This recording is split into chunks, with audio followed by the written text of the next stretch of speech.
sekalian, Profesores, mengapa memilih Pak Anwar Ilyas? Saya kira tadi sudah dijelaskan di awal.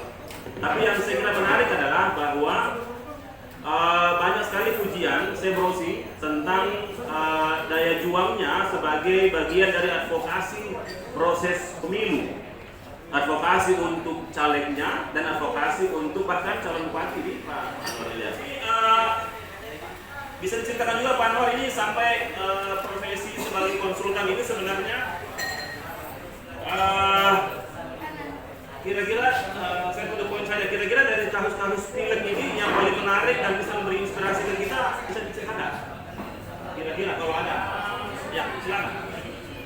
Ya, terima kasih. Assalamualaikum warahmatullahi wabarakatuh. Soalnya persoalan pileg dari pileg ke pileg itu ada nuansa baru sedikit lah yang selalu berubah. Karena satu-satunya juga negara di dunia ini yang tiap mau pilegnya itu aturannya berubah terus. Ya, negeri kita inilah yang kita cintai, Indonesia. Jadi aturan di pileg 2019 tidak kepakai lagi di sini. Kalau di negara lain lama itu baru berubah aturannya. Dan karena kita di sini kayaknya tidak saling mempercayai. Salah satu buktinya juga, satu-satunya negara yang mengklaim negara demokrasi di dunia yang ada bawaslunya, pengawas pemilunya, ya sini di Indonesia. Yang badannya terpisah sendiri, di negara lain nggak ada. Itu melekat sendiri di KPU. Oke. Karena kenapa ya? Kita nggak saling mempercayai. Oke.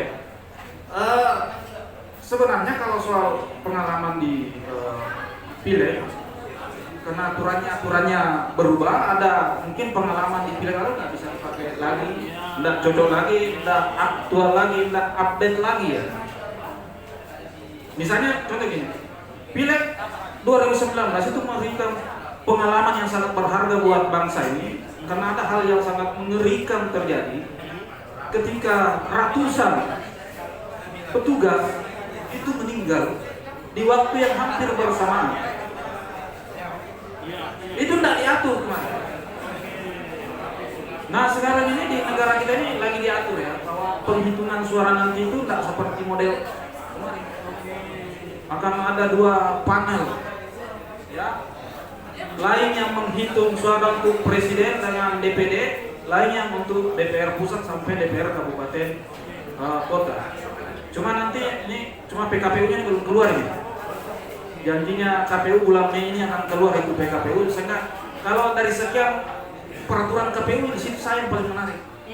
Karena apapun yang kita lakukan mulai hari ini, kalau di hari A perhitungan itu kita loss, sudah selesai.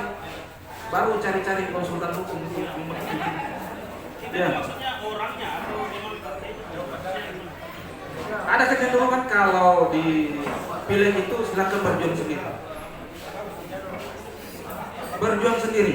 Ya, jadi jangan terlalu banyak berharap sama partai. Justru partai mengharapkan toleransi. Ya. Oke, clear. Ini menarik. Di hari H saya kira semua yang hadir di sini pengalaman, ada pemilih pemula di sini pengalaman. Bagaimana ruwet dengan agak krusialnya itu di hari H, terutama pada saat injury time penghitungan suara. Yang pertama, kalau di SK tingkat kabupaten kota mungkin agak tidak terlalu. Yang lebih agak krusial itu tingkat provinsi sama DPR RI. Soal saksi. Ini betul-betul soal teknis. Iya. Banyak calon-calon legislatif yang berkualitas tapi kalah dalam hal teknis. Saya satu contoh misalnya soal saksi. Oke. Soal saksi, banyak yang kita ini kan join-joinan itu, urung-urungan saksi di sini, saksi di sini, karena tidak mungkin mengcover semua saksi sana high cost. Ya. Nah ketahanan saksi ini kan ada juga yang cuma ya hanya sekedar tanda tangan. Ini saya pengalaman karena mohon maaf saya juga pernah di pengawas pemilu provinsi tahun berapa ya, saya di 2015 atau 2012. Iya. Di situ saya di situ. Itu banyak menemukan kecurangan seperti itu. Kita sudah wanti-wanti kepada teman-teman caleg bahwa saksinya itu yang militan lah. Jangan hanya datang disuruh oleh KPPS, tanda tangan memang pakai di sini. Oh. Supaya tidak repot-repot lagi. Karena lama itu menunggu perhitungan suara. Kalau kemarin kan sampai lewat tengah malam. Tidak ada saksi yang tahan. Semua kalau pun ada di TPS bertahan itu tidur dia di situ. Oke. Karena mulai pagi TPS buka sudah ada di situ. Iya. Saksi cadangan pun sudah seperti itu. Ya.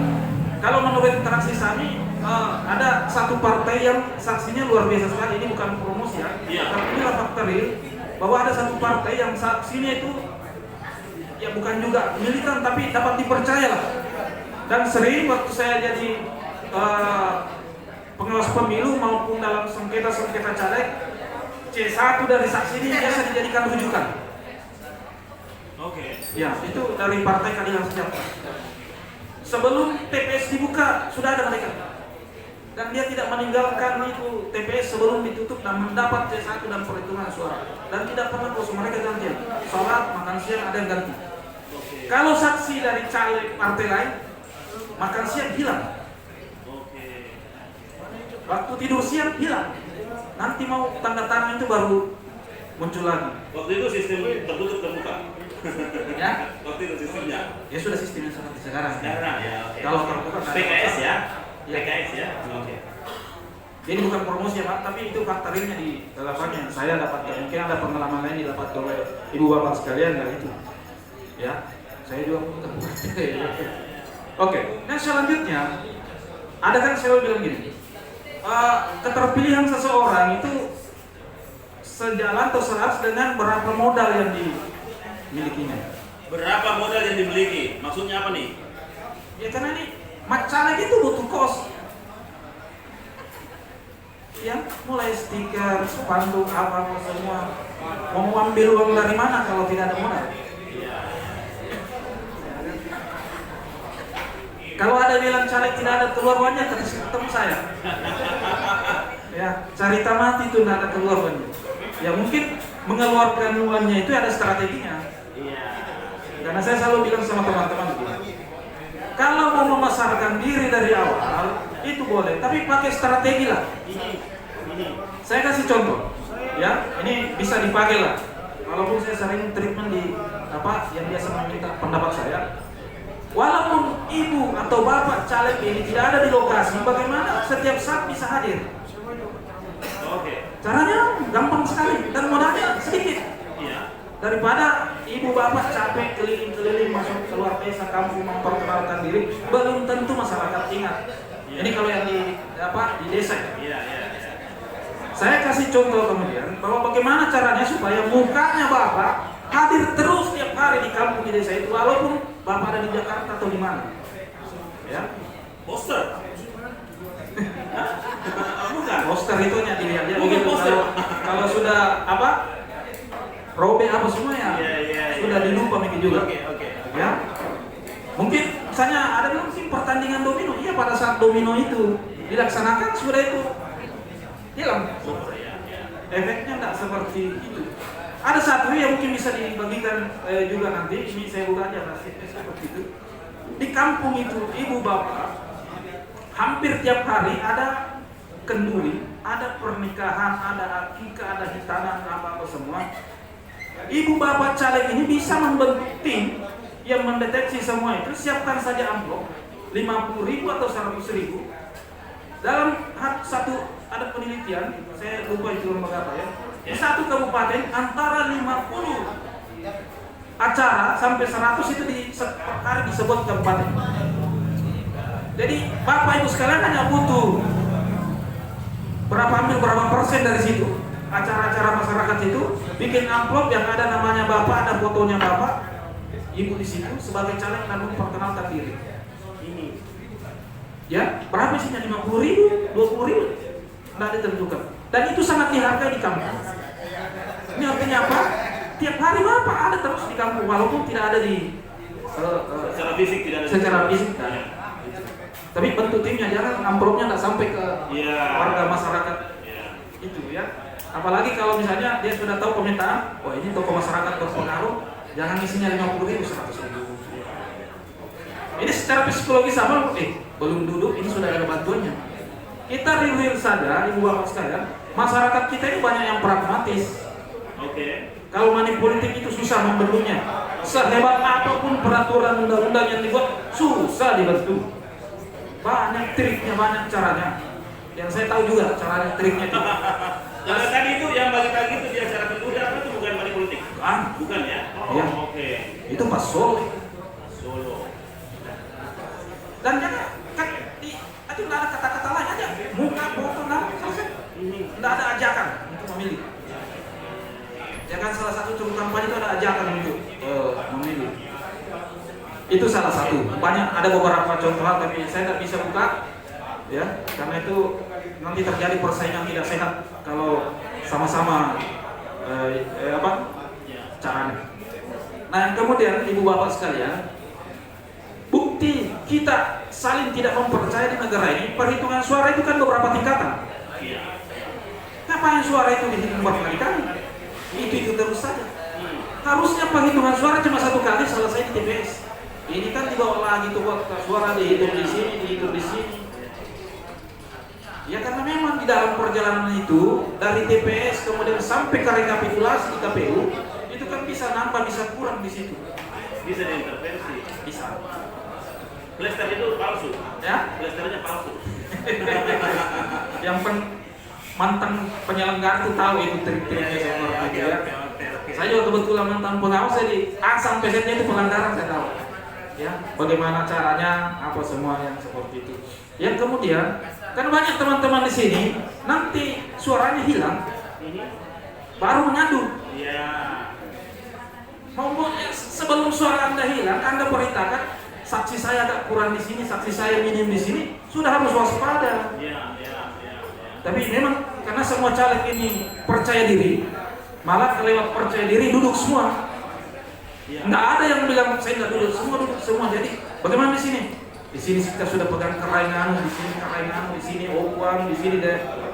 Partai lain juga melakukan hal yang sama. Iya. Mengawal hal yang seperti itu siapa? Nggak ada. Tim sukses.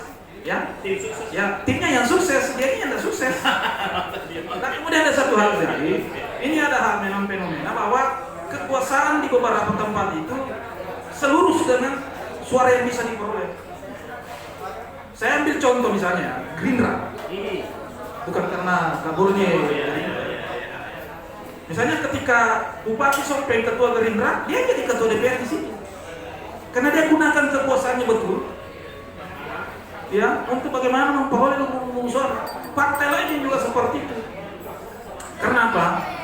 Kekuatan seorang kepala daerah itu tidak bisa dipungkiri masih sangat berpengaruh dalam pileg. Tapi kalau pileg ini sudah lain lagi, karena hampir semua kepala daerah sudah tidak ada, mereka sudah berhenti.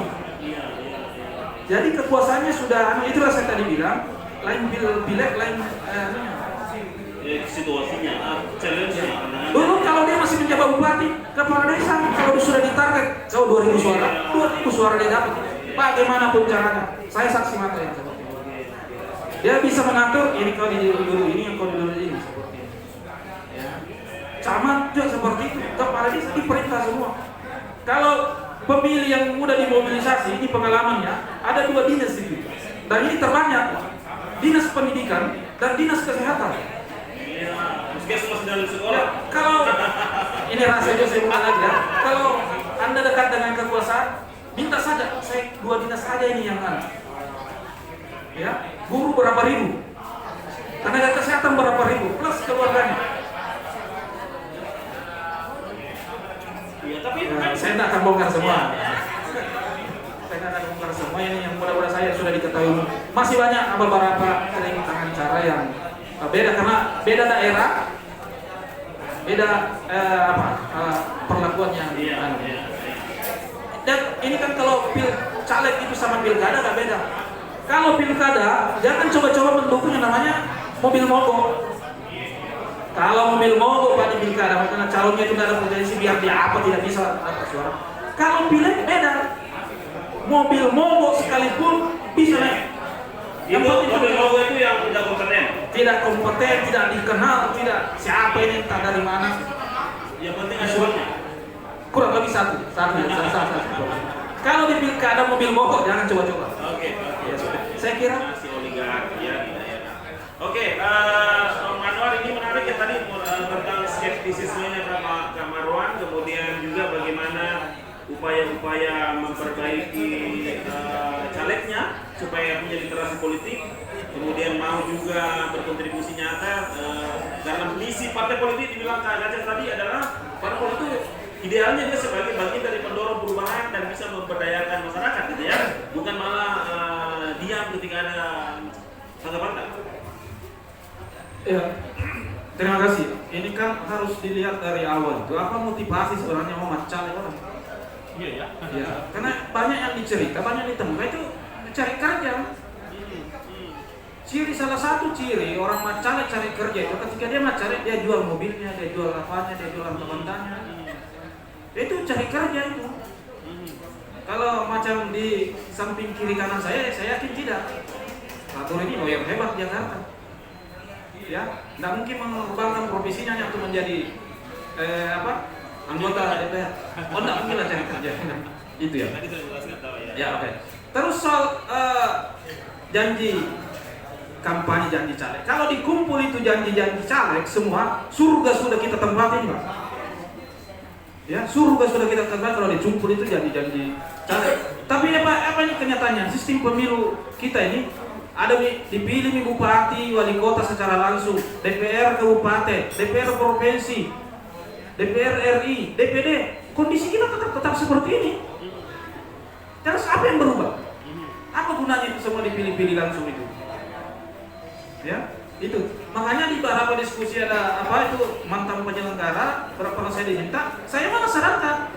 Salah satu misalnya pilkada langsung itu dilarang, kembalikan itu ke DPR. Eksesnya sangat luar biasa sekali. Ada pengalaman empiris. Walaupun beberapa akademisi menentang saya layar. Terserah itu dari sisi akademisnya, kalau saya dari sisi prakteknya. Betapa hancurnya peran sosial kita karena gara pilkada itu. Baku bombe saudara, baku angkat rumah, dan 5 tahun itu Pak. Siapa yang mau bertanggung jawab dosa-dosanya seperti itu? Oke, terus ini soal lembaga. Saya juga ini sebenarnya Pak, bahwa KPU ketika selesai pemilu bubar nih. Itu apa kerja-kerja administrasinya sekretariat saja. Apa kerjanya? Bawaslu juga. Ya. Bawaslu itu kan misalnya kerjanya mengawasi pemilu, bukan mengawasi hasil pemilu yang sudah dilantik ini. Itu kalau di undang-undang seperti itu. Nah, selanjutnya adalah ini dulu saya catat tadi. Ini soal soal di yang krusial itu ya, pengawalan perhitungan suara. Bapak Ibu tahu di praktek pencalekan ini pada saat sudah perhitungan suara atau setelah perhitungan suara kan ada namanya itu saling mencuri suara. Ya. Baik sesama anggota partai maupun dengan partai lain. Karena ada juga orang yang ikhlas suaranya dicuri. Saya tanya kenapa Pak? Biar dikali 10 itu suara Pak tidak terpilih juga. Lebih baik saya jual, saya kasih itu yang di atas. Ada yang praktik seperti itu. Minimal dia kasih kembali biaya Pak. Mobil Kijang Supra melayang. Ada juga seperti itu. Ya. Atau partai lain dia curi suaranya. Itu Pak curi suara 1 minta ampun untuk dikasih kembalikan. Saya punya pengalaman ini Pak, banyak ini caleg-caleg saya bantu untuk kasih dapat kembali suaranya. Tapi seperti yang Bapak bilang, setelah dulu tak pernah hubungi saya. Saya tahu ini mau dicuri suaranya, saya bantu dapatkan suaranya setelah dilantik. Ya, wabillahi taufiq wal hidayah sama gitu. Padahal waktu dicuri suaranya datang ngemis sama saya sama tim. Suaraku dicuri kayak tenang. Saya tahu ini seluk-beluknya kalau soal mencuri suara digampang ditemukan itu. Ya, yang penting ada yang Bapak punya dokumen ini. Ini juga saya kasih bocoran lagi. Biasanya begini. Pada saat perhitungan suara, C1-nya itu sudah kacau. Transaksi yang satu, saksi yang lain itu kacau. Ya, saya kasih lagi ada satu trik, tapi ini tidak bisa digunakan bukti untuk melihat Di mana itu suara murni? Ya. Yang benar, suara itu yang benar. Di mana itu suara yang benar? Kalau tidak mau pakai PKS, karena juga ada banyak yang alergi di PKS, Pak. Ya, ada, ya. Kalau Bapak Ibu punya jaringan di keamanan, polisi, ya, mereka punya suara yang sah di TPS yang perhitungan yang sama. Cuma mereka itu nyimpan, tidak boleh jadikan bukti. Mereka gunakan itu bahan perbandingan untuk keamanan. Di mana kan daerah rawan, di mana itu ada. Ini saya kasih tahu lagi. Ya, karena digunakan, coba. Memang tak bisa dijadikan bukti, tapi diintip saja berapa sebenarnya kita punya suara di situ. Itu 5 suara kita hilang, itu larinya ke partai mana atau caleg mana, bisa di-tracking, bisa ditelusuri, bisa kembali. Ya, itu satu lah. Berapa saya bocor ini kan? Sudah 4 nih, 5 lagi. Banyak nih ya. Nah masih banyak lagi ya. Itu cuma saya sayangkan dulu banyak dosen caleg-caleg saya bantu. Ya sudah. Tapi ya kita juga tak terlalu berharap banyak lah seperti itu. Oke. Selanjutnya Ibu Bapak sekalian. Yang terakhir mungkin soal oligarki saya tidak bahas karena banyak menguntungkan dari situ. Soal pemetaan suara bagi Bapak Ibu yang caleg, sebenarnya secara matematis suara itu sudah bisa dihitung. Anda sudah bisa mempotensikan begini saya mau dapat di sini, begini saya mau dapat di sini, sudah bisa dihitung. Yang lebih miris lagi kalau Bapak Ibu misalnya DPT-nya saya tidak tahu. DPT ini berbasisnya TPS, seperti TPS ini DPT-nya berapa dan siapa saja orangnya, berapa TPS-nya, siapa orangnya di situ, satu orang bisa mempengaruhi, bisa dihitung secara matematis. Ya. Makanya kalau ada konsultan politik atau tim sukses yang tidak paham seperti ini, siap-siap kibar korban. Tapi kalau dia paham bagaimana menghitung suara, ya, dan potensi suara yang akan kita punya itu bisa. Makanya kalau ada suara dicuri, cepat sekali terdeteksi dan cepat ketahuan dicurinya di mana, siapa pencurinya dan pelakunya siapa. Karena ada juga begini, Ibu Bapak sekalian, ini tidak bisa dipungkiri bahwa ada caleg tertentu oknumnya yang menitik kepada penyelenggara, bos, tambah suaraku, terserah aku ambil dari mana. Caleg ini tidak tahu dia suaranya ditambah dari mana. Itu ulah penyelenggara. Bapak Ibu sudah misalnya begini, setelah mereka hitung-hitung ini, misalnya Ombur ini, Kabur sudah terpilih, dia diambil 100 suaranya tidak goyang, 100 suara itu yang dipindah-pindah. Ombur kan tidak protes nih, sudah aman mak saya, ya 100 suara itu dipindah-pindah, kesini 50, kesini 20, ini namanya penyelenggara seperti ini, banyak seperti itu. Itu. Yang kedua yang tadi yang saya sampaikan, orang yang sudah tidak terpilih lagi, dan apa dulu di suaranya? Ambil kemana, nggak ada usaha. Makanya yang itu diwaspadai. Kalau dia serahkan ikhlas ke sesama partainya, nggak ada masalah, nggak terlalu ambil. Kalau partai lain kau ambil suara, itu yang banyak terjadi.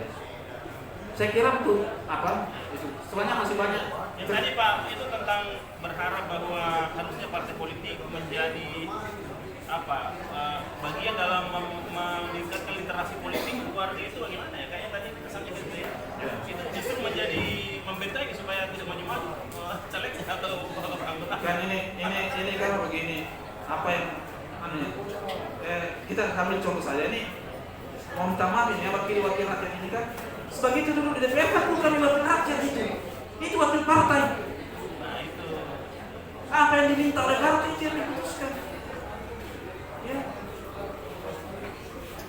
Makanya setengah mati biasa ada masalahnya rakyat. Ada di DPR kabupatennya tidak mampu selesaikan, DPR provinsinya tidak mampu selesaikan, DPR RI tidak mampu selesaikan. Tapi coba lobby ketua partai, selesai. Dan jaga dapil juga. Tinggal seperti itu kan. Oke. Jadi itu problemnya yang seperti di situ. Jadi ya partai ini kan penguasa di negeri ini. Kalau mau jadi penguasa ya masalah partai. Terima kasih. Assalamualaikum warahmatullahi wabarakatuh.